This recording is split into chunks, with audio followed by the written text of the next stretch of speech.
जब तालूत बनी इसराइल के बादशाह बन गए तो आपने बनी इसराइल को जिहाद के लिए तैयार किया और एक काफिर बादशाह जालूत से जंग करने के लिए अपनी फौज को लेकर मैदान जंग में निकले। जालूत बहुत ही कद आवर और निहायत ही ताकतवर बादशाह था। वो अपने सर पर लोहे की जो टोपी पहनता था उसका वजन 300 रतल था। जब दोनों फौजें मैदान जंग में लड़ाई के लिए सफ आराई कर चुकी तो हजरत तालूत ने अपने लश्कर में ये ऐलान फरमा दिया कि जो शख्स जालूत को कत्ल करेगा मैं अपनी शहजादी का निकाह उसके साथ कर दूंगा और अपनी आधी सल्तनत भी उसको अता कर दूंगा। ये फरमाने शाही सुनकर हजरत दाऊद अलैहिस्सलाम आगे बढ़े, जो अभी बहुत ही कम सिन थे और बीमारी से चेहरा जर्द हो रहा था और गुर्बत व मुफलिसी का ये आलम था कि बकरियां चराकर इसकी उजरत से गुजर बसर करते थे।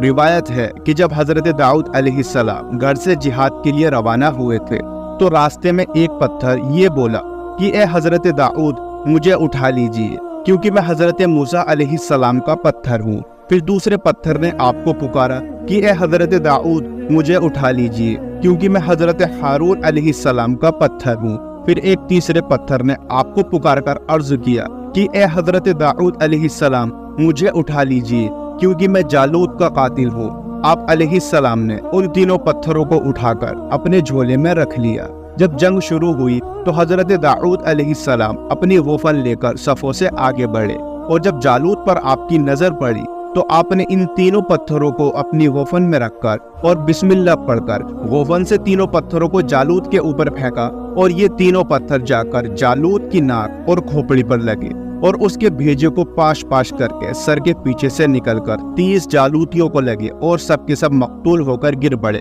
फिर हजरत दाऊद अलैहिस्सलाम ने जालूत की लाश को घसीटते हुए लाकर अपने बादशाह हजरत तालूत के कदमों में डाल दिया। इस पर हजरत तालूत और बनी इसराइल बेहद खुश हुए।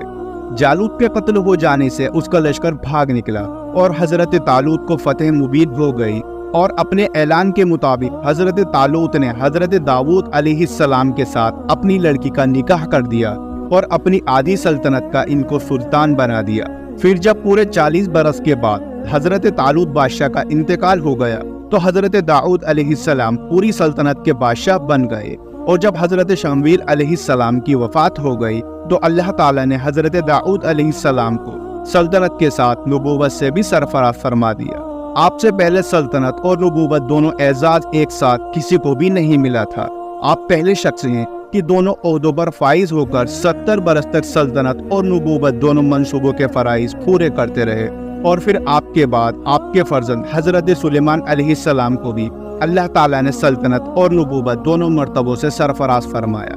इस वाक़े का इजमाली बयान कुरान मजीद की सूरह बकरा में इस तरह है कि वक़तल दाऊद जालूत व आताहुल्लाहुल मुल्क वल हिकमत व अल्लमहु मिम्मा यशा। तर्जुमा कंजुल ईमान। और कत्ल किया दाऊद ने जालूत को और अल्लाह ने उसे सल्तनत और हिकमत अता फरमाई और उसे जो चाहा सिखाया।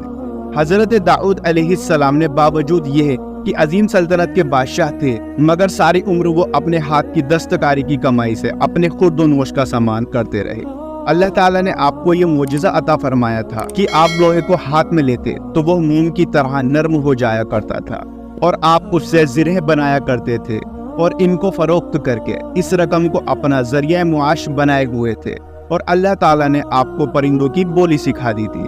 हजरत तालूत की सरगुज़श्त की तरह हजरत दाऊद अलैहिस्सलाम की मुक़द्दस ज़िंदगी से ये सबक मिलता है कि अल्लाह ताला जब अपना फजलो करम फरमाता है तो एक लम्हे में राई पहाड़ और जर्रे को आफताब बना देता है। गौर करो कि हजरत दाऊद अलैहिस्सलाम एक कमसिन लड़के थे और खुद निहायत ही मुफलिस और एक गरीब बाप के बेटे थे, मगर अचानक अल्लाह ताला ने इनको कितने अजीम और बड़े बड़े मरातिब व दर्जात के एजाज से सरफराज फरमा दिया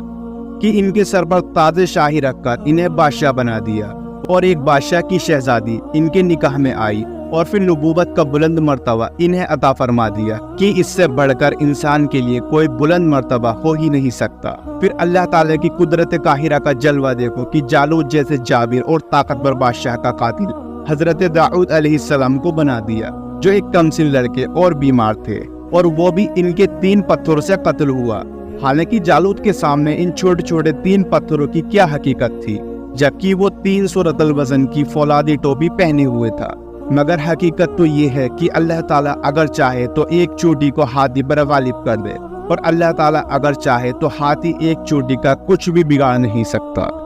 واقعات کے سنانے میں جو غلطی پیش آئی ہو، اللہ تعالیٰ سے دعا ہے کہ اللہ تعالیٰ نبی کریم صلی اللہ تعالی علیہ وسلم کے صدقے میں اس کو معاف فرما۔ اور تمام ناظرین سے گزارش ہے کہ ویڈیو کے پسند آنے پر ویڈیو کو لائک کیجیے اور چینل کو سبسکرائب کیجیے۔